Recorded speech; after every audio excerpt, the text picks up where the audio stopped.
I made it out of the DPRK coming at you from Beijing, China.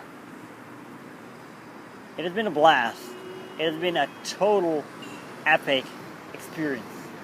Let me tell you that. Now, we arrived at the Pyongyang railway station. We basically said goodbye to our Korean guides, and then we hopped on a train off to the border. Now, this train was really good quality. It reminded me of the sleeper trains I traveled with in China. It was great. And then we arrived at the border town, and then our bags were checked. And I expected this to be really strict, but it was not. A border patrol officer came in. He searched some bags. He asked if I had cameras. I showed him mine. He saw it was a small one, so he was like, yeah, whatever. He searched some other bags. Then he saw my backpack, and he just asked what was in it. I said, well, clothes, okay. And then within 5 minutes, he was gone. Now, on the platform, however, I saw some Koreans whose bags were thoroughly ransacked. On the station itself, on the platform, I saw maybe 2-3 armed soldiers with a pistol belt, but that was it. No heavy machine guns or whatsoever. And then we crossed the bridge, and we actually saw the bridge which used to be crossing the whole river between Dandong, the Chinese border place, and the North Korean side. But this was halfway destroyed by US bombardments, and the other half was still there. It was really interesting to see. And then we arrived in Dandong, China. And although I never felt unsafe in North Korea, I was happy that we were back on safe soil. It felt good. There's one final thing I'd like to address before cracking out, and that is the following. Now, during the travel, I've seen many people going enthusiastic about the DPRK, buying flags, buying pins like this one, wearing the pin. I'm not gonna wear it. I saw a person with the pin with the 2 leaders on it, the pin all the DPRK citizens are wearing.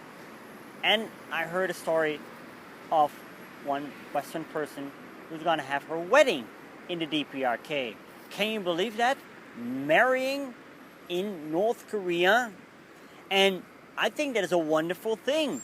It helps opening up the country. What was unthinkable before is possible now. And I think this behavior all comes out of enthusiasm. And that is great. But there is one thing that is largely overlooked.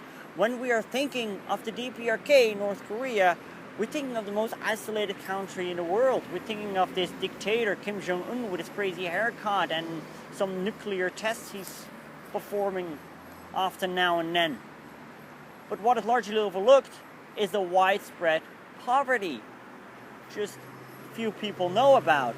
Just a very few people have seen and were not allowed to photograph. Or let's think about the concentration camps where people, 100,000 of them, at this very moment are holed up in, living in these horrific circumstances day by day.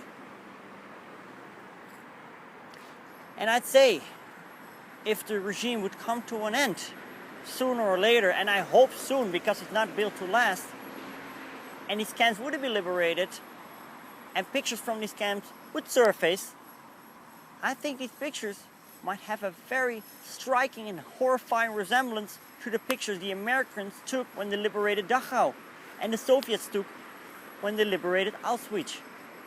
And there you are, standing on your honeymoon picture with the DPRK flag in the background. Yay, DPRK! Well, good luck in talking your way out of that. Because you cannot say, I didn't know. Because you did know. And we all know. We all know what is going on there. Yet, we turn a blind eye to it. by going there to the DPRK.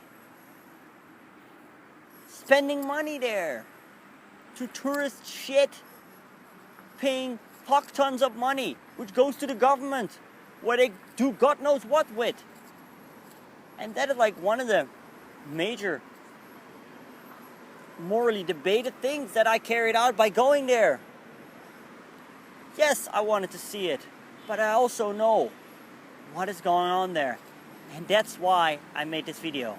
If you have any thoughts, questions, whatever, please leave them below. I'll read them all. Until next time.